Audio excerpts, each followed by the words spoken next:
All we need is aloha.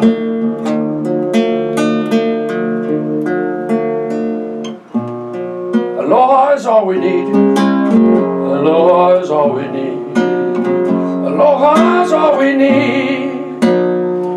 Now, don't get me wrong. I'm not talking about the aloha that the tourist industry uses and the marketing companies use. I'm talking about the aloha coming from your heart. Okay? We live in the aloha state. Oh yeah, by the way, aloha. I'm your solar guy, Jeff Davis. Welcome back to the show. We live in the aloha state. It seems only fair that we have, since we're closest to the root of it, we use it. Please do so for your own good. Use it on yourself so that you can give it to other people. You use it on yourself. Oh, beautiful. I feel much better. Welcome back. Thanks to my guest yesterday, Richard Maruya. Very interesting story. You know, he invented a brand new refrigerant cooling formula, and it's beautiful. It works better. It's better for the environment, and he's been through quite a struggle to get that thing to the market due to the fact that basically the EPA, if you want to hear the short version, is run by the people who don't want any competition. That would be your big chemical, big pharmaceutical. Big chemical companies keep little guys out. Welcome to America, a place where there is no America. There is no democracy, Mr. Beale. There are only corporations. There is only ATT, ITT, Dow Chemical, Monsanto, etc. And the sooner that we understand the very principle and the thread, the sooner we can fix it. And that's what a lot of my shows have to do with, is fixing stuff. Seems that the reason we're always fixing them and the reason they're broken to begin with is because it's all about the almighty dollar, and it's all about the corporations and their bottom lines, and people can go to hell. And your vote doesn't matter anymore because we're going to decide what gets done without you. With that cheery thought, you know, it's going to segue into my show today. And before I get to my show today, one more thing. My show today, for your information, is going to have to do with hemp, cannabis, you name it. I'm going to have two experts on the subject here. We're going to be dealing with the Roger Christie and the issue on him being in prison for, oh, it will be 3 years in July, but Cher Christie talked to me yesterday, reminding me that it had been 1,000, no, how many days since she hadn't seen her husband? Over a year. More than a year. Because they wouldn't let her in. Well, I think once she wore a hemp belt into there, and that teed him off. All kinds of stuff. It's bad. And my guest today, I'm going to introduce in just a second. I've got one here in the studio by coincidence. He happens to be in Hawaii doing what he does. And I've got a fellow calling in from Shasta as well. That's in California. Give me 1 second, gentlemen. I am the solar guy. I'm going to spend a quick second on solar. Solar tax credits are in swing. It's just an issue of how much you put on. There's a sweet spot, and then there's a dead spot. If you need too much, you have to wait and put more on next year if you want to leverage your investment. If you need a whole bunch, there's a sweet spot where it works out for you anyway, depending on who you're working with.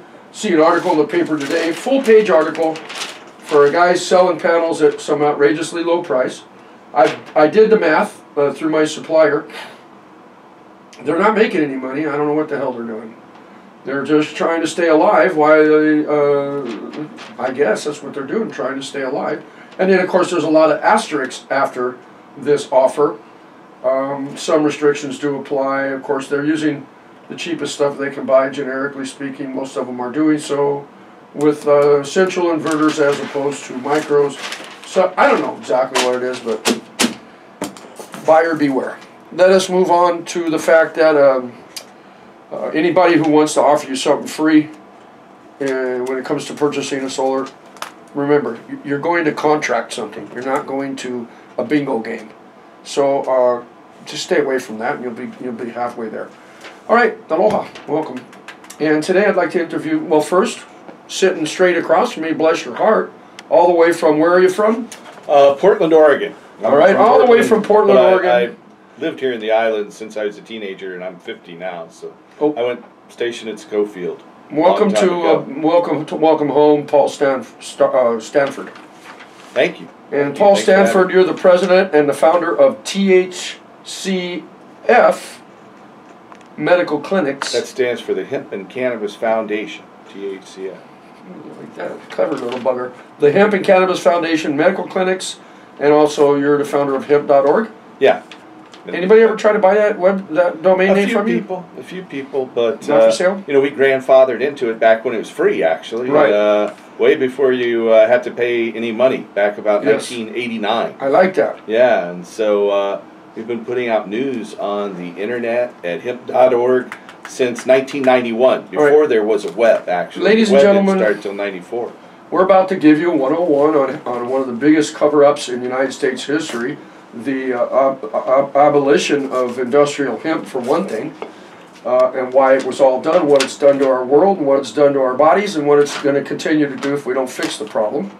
And joining us with that will be a Mr. Paul von Hartman. Paul's calling in from Shastatown, California. Aloha, Paul. Yeah. Can you hear me, Paul? I can hear you well. Can you Aloha. hear me? Yes, I can. Welcome to the show. How are you today? I'm doing great, except that my best friend's been in federal prison for almost 3 years with no trial or bail or visitors. Other than that, I'm doing great. And, of course, again, referring to Roger Christie. You bet. You know, gentlemen, shall we just start right there for the fun of it? I think we should, because Roger is a travesty and a stain on justice in the islands here, I believe. Yeah. Roger Christie is a 64-year-old man. He's been locked up for almost 3 years with no bail. He has no criminal record. He was charged once before on Maui for hemp seeds, but they threw the charges out.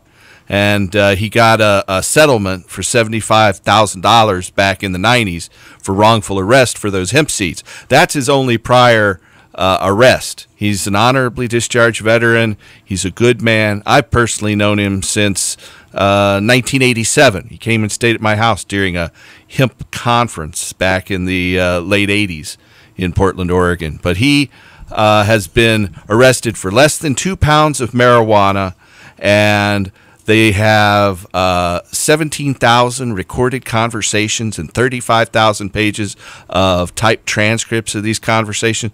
They spent a huge amount of money on a very little source. And so this guy's had 2 pounds of marijuana, and they're holding him, saying he's a danger to the community. There are no guns involved, no minors involved. He's a good man, a friendly man. He's no danger to the community. They're just doing it because they don't want him to raise his defense, which is that marijuana has religious significance and spiritual significance, and that marijuana helps you connect to a higher power. And it's not a bad thing. It's a good thing. And there's a lot of people and a lot of money that's invested in marijuana prohibition, and they are upset with Roger Christie, and they're lying about him to keep him in prison. And they've held him for 3 years with no trial, so they keep setting his trial back over and over again. Okay. And before I open my big mouth, Paul Stanford, what do you want to add to that? Paul von Hartman has some... Go for it. Just a short word to add. What's happening to Roger Christie is what the United States Constitution was written to prevent. Everybody who can hear our voices ought to be concerned that their civil liberties are being violated, their freedom of religion is being dismissed without trial or bail, as Rogers is. And so we all have to gather together and use our jury nullification capabilities to free this man, because there's a lot on the line. It's more than just Roger Christie, but Roger has, jumped into the breach willingly in order to change this law that must be changed. All right, gentlemen. Now you guys are okay. And then Paul, again, Von Hartman, your background in THC, cannabis, hemp, whatnot. Well, I'm the founder of the California Cannabis Ministry. It's an individual ministry. Rogers is a group ministry. Mine is just a demonstration of individual spirituality associated with the world's oldest global culture, which is the cannabis culture. Cannabis is an ancient plant that predates human beings on this planet by tens of millions of years, and is a part of our physiology, an integral part of our health and well-being. All right, let's leave the cannabis itself out of it and stick to Roger for this second, okay? Sure. Now, gentlemen, this conversation occurred way back in the early 60s and 50s. The difference was the topic. It was whether or not black people should be allowed to marry white people.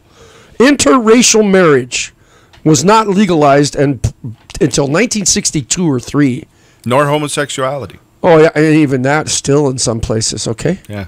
And now where are we with it? I mean, my Lord. Yeah. It was just yesterday that they were having this conversation, and there was a whole bunch of the general public who were saying, well, that's just wrong. We can't have these N-words, marrying up against our white women and touching them, and that's just wrong, And now look at it. You say something like that now, you're fired from your job. You don't have any friends except your other guys that wear the little white hoods. And so here we are having the same damned conversation about something as innocuous as marijuana, in many ways innocuous. And let's just keep that in perspective. Okay, Roger Christie in prison. Now, some of the delays he's gone along with, his prosecuting attorney, his wife got, I think it was muscular sclerosis or whatnot, and they had to postpone once. And Roger... disease, Lou Gehrig's, and Roger rolled over and said, okay, I'll stay in prison while you deal with this important aspect of your life, even though you're trying to put me in prison even longer. And then he said a prayer for her. There you go. Next thing you know, she died, bless her heart. And then they had to postpone it again. Is that not correct, gentlemen? Either of you know? Yeah, they haven't let him out to see his mother who passed away through a lengthy... They said, you could talk to her on the phone, that was good enough. Yeah. Yeah, and of course, they're very cruel. Of course, and then while he's been in there stewing, they've also legalized pot in 2 states. That's right. The damn, this is a little kid going around putting his hole in the finger of the dyke is what this is. And this dyke is and about... them to say he's a danger to the community is just outrageous. That this public peaceful, safety. Politically active man.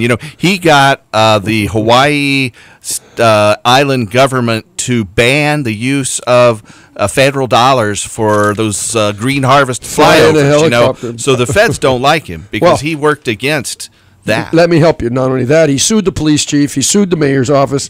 Again, he went so far as to get the Clear Skies law passed, which is to look at marijuana as your lowest ranking duty as a police officer. Help little ladies across the street, and then you can go and do that if there's nothing else for you to do. Also, at the same time, Roger's the only person to have posted the study that was done in Hawaii that shows in the wake of marijuana eradication, you have a hard drug epidemic in the form of methamphetamines and alcohol. Well, and I'll tell you what, Roger has campaigned against methamphetamine use. Well, I'll tell you what, you're talking to the #1 also campaigner against methamphetamine use, and of course it just burns my britches to think that they're letting these ice dealers out on bail. And murderers, rapists, well, ice dealers. Those people don't have political influence because they have a lot of money, and money buys influence. Now, well, no, here, don't go there, because there's a lot of these ice dealers, they just got caught. The reason they got let out is because that's the nature of the beast. The reason they keeping Roger in there is because he pissed them off. Yeah. Well, Roger is pointing out that marijuana prohibition is counterproductive to its own stated objectives. All right. And he's been doing this. I've known Roger for for more than 20 years now, and he and I have been working together a lot of that time, developing the ideas that now he is in prison for. And so, conceivably, because he and I think the same way, maybe somebody in the local government here in California is going to decide I'm a danger to the community. And maybe they'll come and haul me off just like they hauled off Roger. No trial, no bail, no visitors. It's like Guantanamo Bay. Well, it's like Guantanamo Bay. Less than 2 pounds of pot. Well, by the way, anybody can be in Roger's situation right now. The Constitution has been completely disregarded. Okay. Now, by the way, if we were in some countries, they'd just come shoot you anyway. That's right. So in some countries, they'd hang him. In some countries, it'd be legal. And by the way, eventually, it is going to be legal. That's right. And I've heard him, Roger Christie, referred to as the last guy in the POW camp, and they're already signed the armistice. Well, what is it? Like 70, 80% of people here in Hawaii think marijuana should be legal. now? I think it was 82% decriminalization and another one 58% legal. So Yes. all they have to do is vote their conscience on the jury. Try to get on a jury and get in there. I don't understand how that happens. Well, the way how can it works you try is, to get on a jury? Well, if you basically have to, they have to call you first off. But once you are called, try to. You lie to them? If you're on, no, don't lie to them. You'd have to. You can't go up there and say. Well, don't go up there and say it. Don't say anything about it. They shouldn't be asking. I don't know. Questions. Can you give advice on my radio show to people to go up there? Yeah, I certainly can. In fact, I have been the benefactor of a jury nullification case. You were taken to court on what charge? On growing marijuana back in 1993. And they offered me a plea bargain of 5 years. They let me out on bail, and on my own recog. How much pot did you have? There were 119 plants growing. Big ones or small ones? They were pretty big. It was probably about 25 pounds growing. Okay. But it's a long story. Basically, though, I went to trial and admitted we didn't call any witnesses. We admitted I'd done everything I was accused of. And at one point, there were a group of people outside the courthouse with signs and things. I had a lot of supporters in the courtroom. At one point, probably the most critical thing during the trial is they introduced my library. And in my library, about 20 books on marijuana. There's a book called Marijuana, Your Legal Rights. So my lawyer, we didn't call any witnesses. Once they introduced the books, my lawyer had the cop pick up, as soon as he could cross-examine him, pick up this book, Marijuana, Your Legal Rights, and open and read the chapter headline. And the cop opened it, started stuttering for about a minute. It finally came out there's a chapter in there about jury nullification. And it was called Jurors Have the Right to Acquit Defendants Even If They Think They're Guilty. If they think the law is wrong, then they have the power to determine the law. Okay. And they cannot be punished. Stop right there. Yeah. Okay. You're telling me that there is a law called, and the law, if you looked at it under the statutes, you'd find it under jury nullification? It's not a statute. It's a judicial precedent. It goes back to old common law, and it was used during the American Revolution. It was used during alcohol prohibition. It was used by the racists in the South. That's what I'm saying. Let off, what if one of O.J. Simpson's jurors would have? Well, he got off anyway, but not from that. But you take a case like that, and somebody's on the jury, and they say, "Well, you know what? I don't like white people, or I don't like black people anyway." Well, in this I know case, he killed them, but in my case, when I went to trial, they offered me 5 years mandatory minimum, and I didn't take that. I went to trial. And they said because of that, I was now going to get 10 years in federal prison. So they went out. The cop had to read this chapter, so the jury was informed about jury nullification. In my case, I lucked out. But the jurors have the right to determine the law, and so I found out what happened in the jury room a few years later, that there were two people wouldn't convict me even for possession of 2 grams of marijuana in my pocket. And they hung the jury on the issue of simple possession. And so they wouldn't even find me guilty of 2 grams of marijuana in my pocket. I think there are people like that here in Honolulu and throughout the islands, and they need to exercise their power to nullify this law when they get on the jury. You just don't have to answer questions about marijuana any more than you have to answer questions about your race. You don't have to respond to those kind of things in a court environment. Okay, one more time. If there's an informed, it's called jury nullification. So, if you get called into the jury and you happen to have beliefs that this is all a bunch of waste of taxpayers' money, you shouldn't say anything about it to the judge because you get struck from the jury by the prosecutor. That's the thing. There's this process where they select a jury. Here, wait a minute. It's called voir dire. This show is anything said on this show is perfectly about my show and has nothing to do with Salem Media. Go ahead, continue. There's this process it's called jury selection, or voir dire, where the prosecution and the defense get to knock people off the jury. Right. They bring in a panel of about 60 people. They select 12 of them. They knock them off. And that's the most important part of the trial, is getting a good panel of people on that jury. You want an open-minded group of people. So you got the policeman to read chapter so-and-so about jury nullification. Yeah. So the jurists got to hear that right there at your trial. Yeah. Do you figure that's what put it into their minds? That helped it. That helped it, I think. And then, are you allowed to read that at every trial you go to? I mean, can't you just tell? No, I mean, it was just happened that the prosecutor had introduced it as evidence against me, but he didn't realize that chapter was in there. So he introduced this book about. Normally, under court rules here, lawyers cannot talk about it. Can't tell a jury that they can acquit defendants because they disagree with the law. Why because they're agents of the court, and they're under the direction of the judge. Even so they would be in defense. contempt. Yeah, they can't say a word about it. It would be a mistrial. But because the prosecutor had introduced it as evidence, he tried to object and said the defense can't talk about that.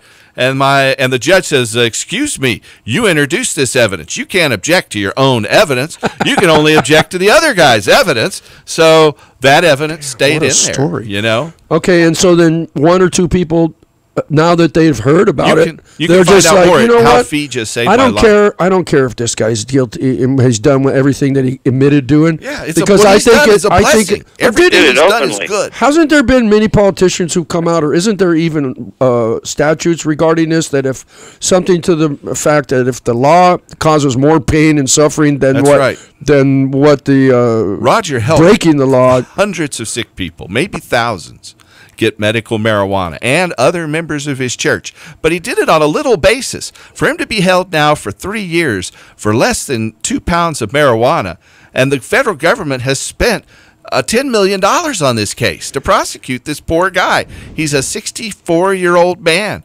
He should just, they should just let him go.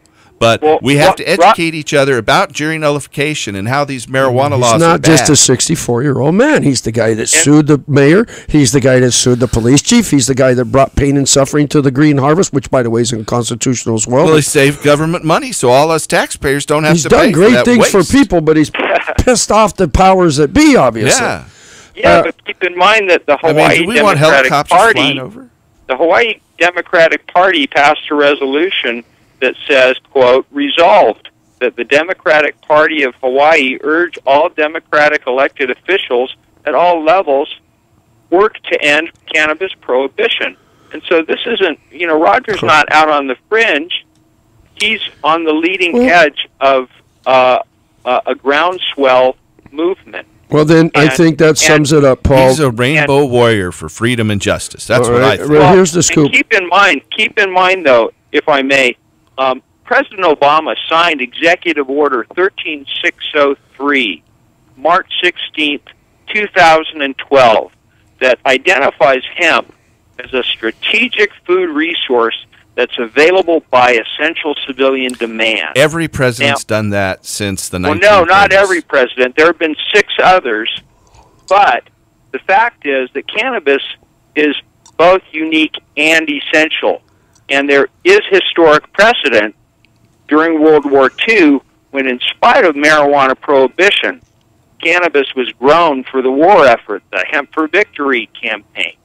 Now, Roger has the intelligence and the heartfulness to have founded a legitimate ministry that, oh, by the way, the court introduces the King James Bible into the proceedings, and on the first page, God is quoted in that book as saying, I have given you every herb-bearing seed and every green herb. It was so important he repeated himself. But the fact is that drugs don't make seeds.